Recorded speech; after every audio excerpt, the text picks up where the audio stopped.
আসসালামু আলাইকুম প্রিয় শিক্ষার্থীবৃন্দ, তোমরা কেমন আছো?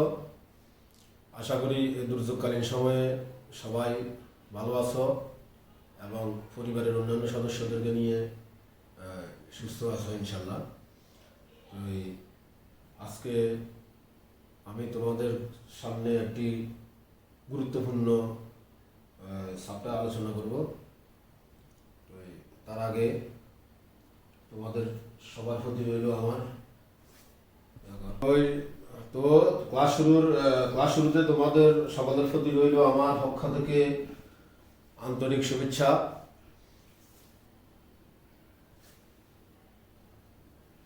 আমার পরিস্থিতিটা আমি তোমাদেরকে, যেহেতু তোমরা আমাকে আগে থেকে চিনো, তারপর আরেকবার বলে দিচ্ছি। আমি কামাল উদ্দিন হাবিব, সহকারী শিক্ষক, টুকু আব্দুর রহমান মেমোরিয়াল একাডেমি, নজরপুর সেনবাগ, নোয়াখালী। নিচের চিত্রটি সবাই একটু ভালো করে লক্ষ্য করো। এখানে আমাদের বাংলাদেশের একজন ক্রিকেট খেলোয়াড়, অলরাউন্ডার, বিশ্বের 1 নম্বর অলরাউন্ডার, তার কিছু ইনফরমেশন এখানে দেওয়া আছে। তো প্রথমে যেটা দেওয়া আছে সেটা হলো তার ব্যাটিং অ্যাভারেজ, অর্থাৎ সে টেস্টে টোটাল কত ম্যাচ খেলেছে, ম্যাচের মধ্যে কত ইনিংস খেলেছে এবং কত রান করেছে। তারপরে ওডিআই কতটা ম্যাচ খেলেছে, কত রান করেছে। তারপরে টি20 কত ম্যাচ খেলেছে এবং কত ইনিংস খেলেছে, কত রান করেছে, এগুলো এখানে দেওয়া আছে এবং তার সর্বোচ্চ স্কোরগুলো এখানে দেওয়া আছে। তো পরবর্তীতে আরেকটা স্কোর দেওয়া আছে, সেখানে বোলিং অ্যাভারেজ, সে মোট কতটা ম্যাচ খেলেছে, ম্যাচের মধ্যে কত ইনিংস খেলেছে টেস্টে এবং কত উইকেট পেয়েছে এবং সর্বোচ্চ কত রানের বিনিময়ে সে কতটা উইকেট পেয়েছে, এগুলো এখানে দেওয়া আছে। এবং সাথে একটা, এখানে তোমরা একটু খেয়াল করো, সাথে একটা ইকোনমি দেওয়া আছে এখানে, ইকোনমি অর্থাৎ প্রত্যেকটা উইকেটের পাওয়ার বিনিময়ে সে কতটা রান দিয়েছে। এই যে প্রত্যেকটা উইকেটের বিনিময়ে সে যে কত রান দিয়েছে, এগুলো হিসাব করার জন্য গণিতে যে অধ্যায়ে এগুলো হিসাব করা হয়, ওই চ্যাপ্টারটাকে বলা হয় পরিসংখ্যান। এটা অবশ্য তোমরা জানো। তাইলে আজকে আমরা আমাদের পাঠের যে বিষয়টা আছে সেটা নিয়ে আমরা আলোচনা করব। পাঠের বিষয়টা হলো আমাদের পরিসংখ্যান। আমাদের আজকের পাঠ পরিসংখ্যান, অর্থাৎ তোমাদের 10ম শ্রেণীর বইয়ের 17তম অধ্যায়, 10ম শ্রেণীর গণিত বইয়ের 17তম অধ্যায়ে পরিসংখ্যান নিয়ে আলোচনা করা হয়েছে। আজকে আমরা এই পরিসংখ্যানটা নিয়ে আলোচনা করব। এবং এই পরিসংখ্যান, আমি আরেকটা কথা বলি এখানে, যে পরিসংখ্যান অধ্যায় থেকে 2টা প্রশ্ন প্রতি বছর থাকে।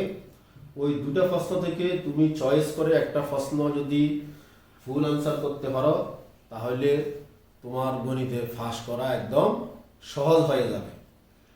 এবং যারা গণিতে, যে সমস্ত ছাত্রছাত্রী একটু মেধাগত থেকে দুর্বল, তারা যদি এই চ্যাপ্টারটা ভালো করে, এই অধ্যায়টা ভালো করে আয়ত্ত করতে পারে, অর্থাৎ অনুশীলন করতে পারে, তাহলে তার পক্ষে গণিতে পাস করা একদম সহজ হয়ে যায়। তাহলে শিক্ষার্থীবৃন্দ, আমাদের আজকের পাঠের বিষয় পরিসংখ্যান। তো প্রিয় শিক্ষার্থীবৃন্দ, আমরা একটু আগে দেখলাম আমাদের অলরাউন্ডার সাকিব আল হাসানের ব্যাটিং অ্যাভারেজ এবং তার ওই যে বোলিং এর জন্য কত রানের, কত উইকেটের বিনিময়ে সে কত রানের বিনিময়ে কত উইকেট পেয়েছে, এটা একটা অ্যাভারেজ হিসাব করা হয়। এই অ্যাভারেজে বাংলা হইলো আসলে গড়। গড় হিসাব করে একজন ব্যাটসম্যান ভালো কি খারাপ, সেটা কি দলে অন্তর্ভুক্ত হবে কি হবে না, এটা নির্ধারণ করা হয়। এছাড়াও তোমরা দেখবে পরিসংখ্যানের আরো বিভিন্ন গুরুত্বপূর্ণ বিষয়, যেমন তোমরা যারা ইউটিউব সার্চ দাও বা ইউটিউব দেখো, সেখানে তুমি যদি কি বলে এটাকে ছবি দেখতে পছন্দ করো, তাহলে তুমি যে কোনো সময় হোম পেজে ঢুকলেই দেখবা বিভিন্ন ধরনের ছবি, ছায়াছবিগুলো তোমার হোম পেজে প্রদর্শিত হচ্ছে। অথবা তুমি যদি নাটক দেখতে পছন্দ করো, দেখবা যে তোমার সেখানে হোম পেজে যদি তুমি ঢুকো, তাহলে দেখবা সেখানে নাটকগুলো প্রদর্শিত হচ্ছে, একটার পর একটা নাটক প্রদর্শিত হচ্ছে। অথবা আমরা অনেকে ওই যে গেমস খেলতে পছন্দ করি, তো এই তার পছন্দ অনুযায়ী হোম পেজে দেখবা যে গেমসগুলো একটার পর একটা মানে আসা আরম্ভ করছে। এর ফলে তুমি যদি ওই যে বিউটি বা পার্লারের কোনো কিছু দেখতে পছন্দ করো, তাহলে তোমার চয়েস অনুযায়ী কিন্তু সেখানে এই তোমার অপশানগুলো আসা আরম্ভ করবে। তো এটা কিভাবে হয়? এটা হয় এভাবে যে যারা ইউটিউবটা পরিচালনা করে তারা দেখে যে তোমার পছন্দটা আসলে কোন দিকে, তোমার পছন্দ অনুযায়ী তারা তোমার অপশানগুলোকে হোম পেজে দেওয়ার চেষ্টা করে। এটা কিভাবে সম্ভব হয়েছে? এটা সম্ভব হয়েছে ধরো গত কয়েকদিনে তোমার চয়েসের পরিসংখ্যানের উপর, সেখানেও কিন্তু পরিসংখ্যানের একটা গুরুত্ব রয়েছে। এরপরে দেখো, আমরা আমাদের ছোটবেলায় দেখেছি আমরা বা আমরা যদি ফিল্ডে যাই, ব্রিক ফিল্ডে যাই, সেইখানে যারা কাঁচ ইটগুলো ভাটার মধ্যে ঢুকায়, ভিতরে ঢুকায়, যেখানে ইট জ্বালানো হয় বা পোড়ানো হয় সেখানে ঢুকায়, তাদের হাতে একটা স্টিক থাকে। তো এই স্টিকটা তারা মাথায় করে, কাঁচ ইটগুলো মাথায় করে ওই যে ভাটার মধ্যে নিয়ে যায়। তো সেইখানে কয়টা নিয়ে গেলো, কয়বার নিয়ে গেলো, এই স্টিকগুলো একটা লোক এখানে বসা থাকে, তার মধ্যে তার কাছে দিয়ে দেয় যে আমি এতবার নিছি, আমি এতবার এই ভিতরে প্রবেশ করাইছি। তো এইগুলোও কিন্তু পরিসংখ্যানের হিসাবের বিষয়। তো আমরা আগে বলেছি এখানে এই চ্যাপ্টারটা আমাদের জন্য খুবই গুরুত্বপূর্ণ চ্যাপ্টার, এবং ফাঁস করার জন্য, গণিতে ফাঁস করার জন্য সবচাইতে গুরুত্বপূর্ণ এবং সহজ যদি কোনো চ্যাপ্টার থেকে থাকে তাহলে পরিসংখ্যানটাই আছে। তো এখন আমি আজকে তোমাদেরকে পরিসংখ্যানের কোনো অঙ্ক করাবো না, বিগত কয়েক বছরের প্রশ্নের আলোকে আমি তোমাদেরকে কয়েকটা প্রশ্ন, এখানে 11টার মতো প্রশ্ন আমি তোমাদেরকে দিচ্ছি। তোমরা এগুলো বাসায় বসে, যেহেতু ষষ্ঠ শ্রেণী থেকে নবম শ্রেণী পর্যন্ত তোমরা এই পরিসংখ্যানের অঙ্ক করেছ, তো ধাপে ধাপে সেটা কিছুটা পরিবর্তন হয়েছে। ষষ্ঠ থেকে সপ্তম শ্রেণীতে আরেকটু পরিবর্তন হয়েছে, সপ্তম থেকে অষ্টমে এসে দেখেছো আরেকটু পরিবর্তন হয়েছে, অষ্টম থেকে নবমে উঠে দেখেছো আরেকটু পরিবর্তন হয়েছে। তো এখন এই পরিবর্তনের ফলে তোমরা যা করেছো এই পর্যন্ত কি কি করেছ সেটা একটু নিজেকে যাচাই করে দেখবা। যে আমি তোমাদেরকে 11টা প্রশ্ন এখানে দিয়ে দিচ্ছি, এই 11টা প্রশ্ন তুমি কোনটা কোনটা পারো সেটা বাড়িতে আমার ভিডিওটা দেখে ট্রাই করবা। যদি না পারো তাহলে আমরা পরবর্তী, না পারলে কোনো অসুবিধা নয়, আমরা পরবর্তী ক্লাসে প্রত্যেকটা প্রশ্ন নিয়ে ইনশাল্লাহ পরবর্তী ভিডিওটা দেওয়ার চেষ্টা করব। তো ইনশাল্লাহ এখন দেখো তোমরা যে আমাদের প্রথম যে প্রশ্ন, তোমরা আস্তে আস্তে লিখে নাও এটা। যে আমার প্রথম প্রশ্ন, কেন্দ্রীয় প্রবণতা পরিমাপের সংজ্ঞা বলতে পারি কি? এটা তুমি তোমার নিজেকে প্রশ্ন করবা। তুমি যে ক্লাস 6-এ পরিসংখ্যান করেছো, 7-এ পরিসংখ্যান করেছো, 8-এ পরিসংখ্যান করেছো, 9-এ পরিসংখ্যান করেছো, এখন তুমি সামনে এসএসসি পরীক্ষা দিবে।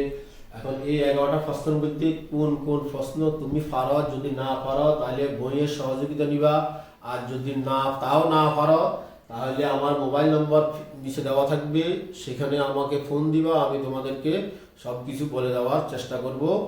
অথবা আমরা পরবর্তী যে ভিডিওগুলো দেবো প্রত্যেকটা প্রশ্ন আমরা সেখানে আলোচনা করব। পরবর্তী ভিডিওগুলো দেখার জন্য তোমাদের প্রতি অনুরোধ রইল। তো দ্বিতীয় প্রশ্নটা তোমরা লিখে নাও, কেন্দ্রীয় প্রবণতা পরিমাপের উপায় বা মাধ্যমগুলো উল্লেখ করতে পারি কি? আমি আবারও বলছি, এটা কিন্তু তুমি তোমার নিজেকে প্রশ্ন করবা। যেহেতু তুমি 6 থেকে 9 পর্যন্ত পরিসংখ্যান চ্যাপ্টার প্রত্যেক ক্লাসে ছিল, সেইখান থেকে তুমি এখন নিজেকে প্রশ্ন করবা যে আমি কেন্দ্রীয় প্রবণতা পরিমাপের সংজ্ঞাটা বলতে পারি কিনা, আমার সেটা মুখস্থ আছে কিনা, জানা আছে কিনা, আমার শিখে আছে কিনা। এরপরে দ্বিতীয় প্রশ্ন, কেন্দ্রীয় প্রবণতা পরিমাপের যে মাধ্যমগুলো আছে, এখানে 3টা মাধ্যম আছে, আমি মাধ্যমগুলো নিজে বলতে পারি কিনা, লিখতে পারি কিনা, অথবা আমি উল্লেখ করতে পারি কিনা। তারপরে আমার তৃতীয় প্রশ্ন, উদাহরণ সহ বিন্যস্ত ও অবিন্যস্ত উপাত্তের সংজ্ঞা আমি বলতে পারি কি? চতুর্থ নম্বর প্রশ্ন, অবিন্যস্ত উপাত্ত থেকে পরিসর নির্ণয় করতে পারি কি? এগুলো আমি আবারও বলছি যে তুমি তোমাকে প্রশ্ন করবা যে তুমি ষষ্ঠ থেকে নবম শ্রেণী পর্যন্ত কি কি শিখেছ পরিসংখ্যানের, যেহেতু এটা প্রত্যেকটা ক্লাসে ছিল। যদি না পারো আবারও বলছি, তোমরা মেন বইতে সব কিছু সাজানো আছে, দেওয়া আছে, সপ্তদশ অধ্যায় অর্থাৎ 17তম অধ্যায়ে সব কিছু বলা আছে, ওইখান থেকে দেখে দেখে উত্তরগুলো বাইর করার চেষ্টা করবে। তারপরে পঞ্চম প্রশ্ন, বিভিন্ন শ্রেণী ব্যবধান ধরে শ্রেণী সংখ্যা নির্ণয় করতে পারি কি? ষষ্ঠ প্রশ্ন, বিভিন্ন শ্রেণী ব্যবধান ধরে গণসংখ্যা নিবেশন সারণী তৈরি করতে পারি কি? এখানে বিভিন্ন শ্রেণী ব্যবধান, ষষ্ঠ নম্বর যে প্রশ্নটা আছে, এখানে বিভিন্ন শ্রেণী ব্যবধান ধরে গণসংখ্যা। এখানে আমরা দেখেছি বিভিন্ন বোর্ডের প্রশ্নগুলোতে যে মাঝে মাঝে 5 শ্রেণী ব্যবধান ধরে আসে, মাঝে মাঝে 6 শ্রেণী ব্যবধান ধরে আসে, মাঝে মাঝে 8 শ্রেণী ব্যবধান ধরে আসে, মাঝে মাঝে 10 শ্রেণী ব্যবধান ধরে আসে। তো তুমি এগুলো নির্ণয় করতে পারো কিনা এগুলো একটু চেষ্টা করবে। তারপরে 7 নম্বর, গণসংখ্যা নিবেশন সারণী হতে ক্রমযোজিত গণসংখ্যা নিবেশন সারণী তৈরি করতে পারি কি? এটা 2 নম্বর প্রশ্নের জন্য মাঝে মাঝে ক এর মধ্যে লেখা থাকে। তোমরা দেখবা বিভিন্ন বোর্ডের প্রশ্ন যদি তোমরা খেয়াল করো, দেখো, তাহলে বিগত সালগুলোর 7ম নম্বর যে প্রশ্নটা আছে সেটা মাঝে মাঝে দেওয়া থাকে। গণসংখ্যা নিবেশন সারণী হতে ক্রমযোজিত গণসংখ্যা নিবেশন সারণী তৈরি করতে পারি কি? এরপরে 8 নম্বর প্রশ্ন যেটা দেওয়া আছে, মধ্যক এবং প্রচুরক শ্রেণী মধ্যবিন্দু নির্ণয় করতে পারি কি? এখানে দেখা যায় যে ক এর মধ্যে বা 2 নম্বরের জন্য যে প্রশ্নটা দেওয়া থাকে যে মধ্যক এবং প্রচুরক শ্রেণী, আমরা অনেকে সেই ক্ষেত্রে মধ্যক এবং প্রচুরক শ্রেণী কোনটা নির্ণয় করতে পারি না অনেক সময়।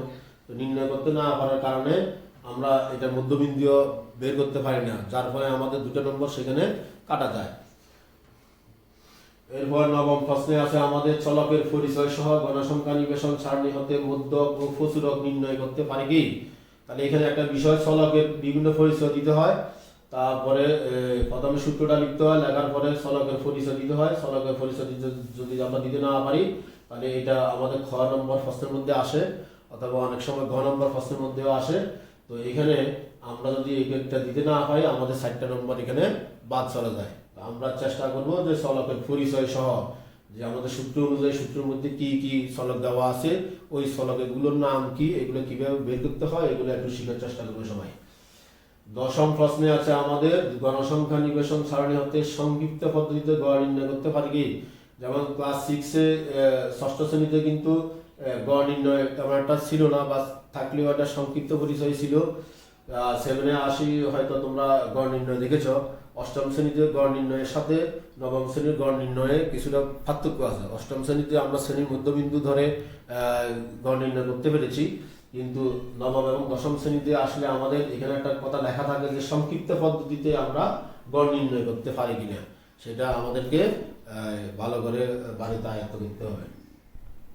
এরপরে সর্বশেষ যে প্রশ্নটা আছে সেটা হলো আমার গণসংখ্যা নিবেশন সারণী হতে আয়তলেখ, বহুভুজ, অজীবরেখা অঙ্কন করতে পারি কি? তাহলে আমরা গণসংখ্যা নিবেশন সারণী হতে পরীক্ষার প্রশ্নে, যেহেতু আমাদের এই সপ্তাহ থেকে 2টা প্রশ্ন থাকে, তো হয় যে কোনো একটা থাকে, একটা প্রশ্নের মধ্যে যে কোনো একটা থাকবে, হয় আয়তলেখ লেখা থাকবে, ধরো 1 নম্বর প্রশ্নে যদি থাকে তাহলে আয়তলেখ লেখা থাকবে, আর দ্বিতীয় প্রশ্নে হয়তো বহুভুজটা দেওয়া থাকতে পারে, বহুভুজ অঙ্কন করা, অথবা অজীবরেখা অঙ্কন করা। তাহলে এখানে 3টে অপশন থেকে যে কোনো 2টা অপশন 2টা প্রশ্নের মধ্যে সবসময় দেওয়া থাকে।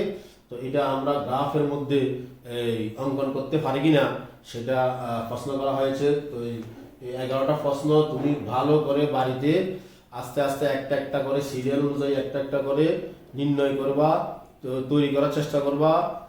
প্রিয় শিক্ষার্থীবৃন্দ, তোমরা যদি 11টা প্রশ্ন যদি নির্ণয় করতে, তৈরি করতে কোনো অসুবিধা হয় অথবা বুঝতে কোনো অসুবিধা হয়, তাহলে আমার মোবাইল নম্বর এখানে দেওয়া আছে, আমার সাথে তোমরা যোগাযোগ করবা। ইনশাল্লাহ আমি এখান থেকে তোমাদেরকে যেখানে সমস্যা হবে ইনশাল্লাহ বলে দিতে পারবো, কোনো অসুবিধা নাই। তো এই সবশেষে তোমাদেরকে আবার ধন্যবাদ জানিয়ে দুর্যোগকালীন সময়ে সবাই সুস্থ থাকো, ভালো থাকো, এই আশাবাদ ব্যক্ত করে আজকের ক্লাস এখানে শেষ করলাম। আল্লাহ হাফেজ।